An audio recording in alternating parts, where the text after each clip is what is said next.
everybody, welcome back to Auto Scholar with Mr. B. I'm Mr. B, and today we are celebrating the 1-year anniversary of me owning this beautiful 2013 Lexus CT200h hybrid.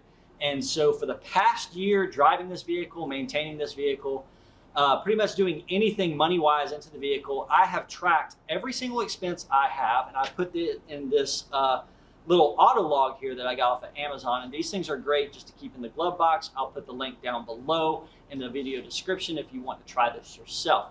So a year ago, I bought this vehicle from my local Lexus dealer, Jim Hudson Lexus, and I looked at the service history. All the service was caught up. I didn't have to go and do any old services or anything to this vehicle to catch up any maintenance. So this is pretty much just a fresh 1-year ownership, and I'm going to go over pretty much what I did and all the figures of how I got to a final cost of ownership on this vehicle. So let's go ahead and start with the numbers here. So over this past year, I drove this vehicle 11,682 miles, which is about 18,800 kilometers for our metric folks. And mainly I drove this vehicle like I did the car before. I did not do any hypermiling. I did not change my route or anything to get better fuel economy. I drove this car just like a normal vehicle. So if you do hypermiling or if you have a whole lot of city driving, your figures may look better per mile than mine.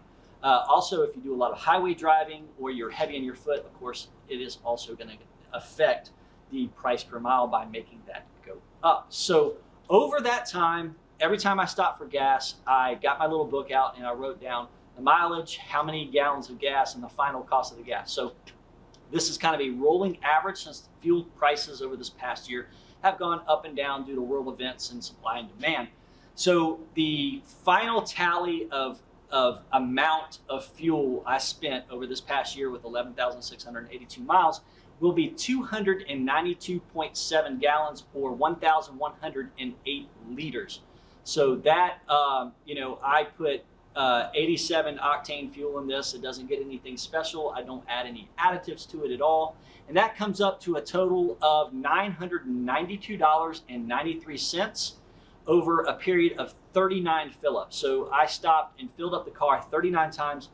And basically, I get gas when I need gas. There was 2 times that I didn't fill it all the way up, but for the most part, when it gets a little bit below a quarter tank, I go ahead and fill it up.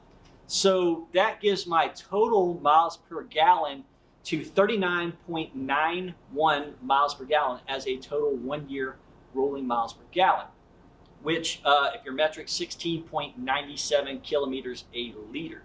Okay, so that is telling me that I spent almost $1,000 on fuel for this car for a year, which honestly is not bad. The car that I came from, it was a Jetta GLI manual transmission. So I spent anywhere from $200 to $250 a month. So you're looking at, $2,400 to $3,000 a year in fuel, and I'm spending 1/3 of that with this vehicle.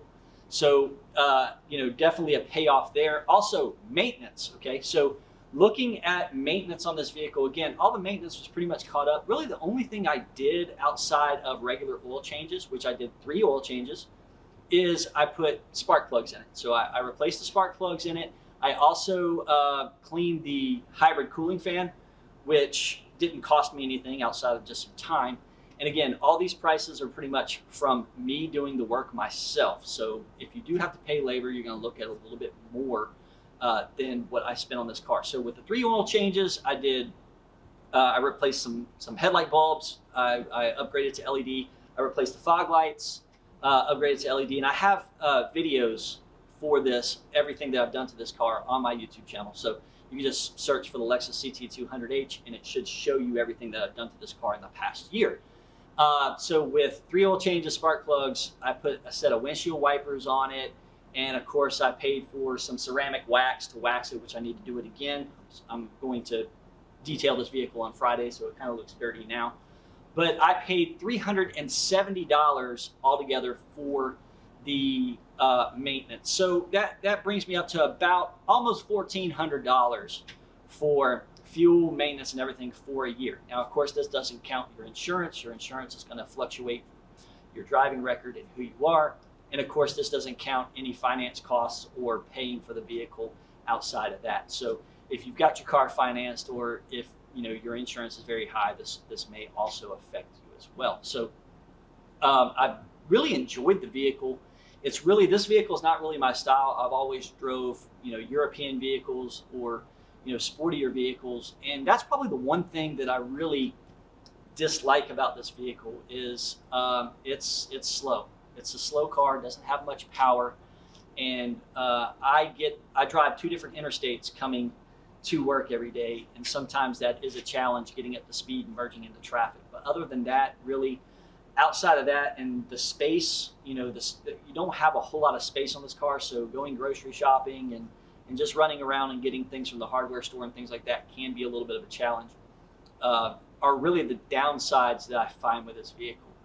And the upsides, there's a lot more upside than downside with this vehicle. First of all, the price for the maintenance is very low. Coming from a European car, from where my oil changes were $75, $80, $90 just for the oil and the filter and everything else I needed. These oil changes are very cheap. I use Mobil 1 full synthetic, and I get that on sale bulk from Costco, and so that makes the maintenance very cheap. I do rotate the tires every other oil change. So, and of course, keeping your your air pressures and everything correct in the car is going to help you with your fuel economy and your tire wear. The technology is a little bit lagging in the car as far as infotainment. So, I don't have Apple CarPlay. I don't have some of the things that would be nice. Of course, that didn't really exist in 2013 when this car was put out. So I do run my cell phone off of the Bluetooth audio in there, and it seems to work pretty well. I don't use the navigation anymore. I use my phone for navigation, so it is out of date, and it would cost several $100s to get it back up to date. So if you're looking for one of these older vehicles, and it doesn't matter what it is, any brand, if you have navigation that is this old, it's going to cost a little bit of money to get back up to where it makes sense for you to actually use it while you're driving through like a metropolitan city. So other than that, it's stylish, it's fairly comfortable. It's a little loud on the inside, a little bit louder than I'm used to. But that's just because, of course, the Toyota architecture, they didn't put all the undercoating and padding and stuff they do on a full Lexus vehicle. So this is basically a little bit fancier of a Toyota Prius. And so if you have a Toyota Prius, you should expect maybe just a little bit better numbers than I got, because they do get a little bit better fuel economy. They're a little bit lighter, and the aerodynamics are a little bit better on a Prius than it is on the CT200H. But pretty much, out of a 10, I give it a 9 out of a 10 car.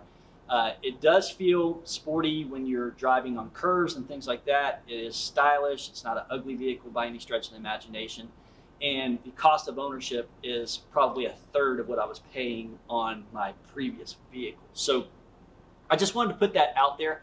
Also, for the fuel that I spent, almost $1,000 on fuel, I use an app called Upside, and I'll put my affiliate link for that down there. And it saved me, out of that almost $1,000, it saved me $75 so far on the year. I actually signed up for Upside right when I bought this vehicle. And so actually the cost is about $925 for fuel versus the $1,000. It doesn't cost you anything. It just takes you a second to actually sign in and click that on when you go to fill up with fuel. And of course, anything you do like that helps the channel, and so we always appreciate it. So do you have a hybrid? How many miles do you drive a year? Is it saving you money, or are you shopping for a hybrid and you're looking to see if it's gonna make sense? So with this being, I drive about 12,000 miles a year, which is about the average in the United States. I believe I made a good choice by buying this car. Strictly financial though. If I wanted a sporty vehicle, this is probably not a good choice. However, I do like the styling and the look of it better than the Prius. So, that's just food for thought. I'm just putting this out there because I know people are looking at hybrids and seeing if it makes sense for the extra investment and the potential parts cost later on, like things like battery failure, and of course with these head gaskets and brake actuator failures, is that going to make sense for you to possibly have to repair that for the rewards you get in improved efficiency? So definitely check that out. I will put the numbers back down in the description so you can see them. Also, if you got value from this video, of course, like the video and subscribe to the channel. I'm going to be doing a lot more hybrid stuff. And of course, thank you. And we'll see you next time on Auto Scholar with Mr. B.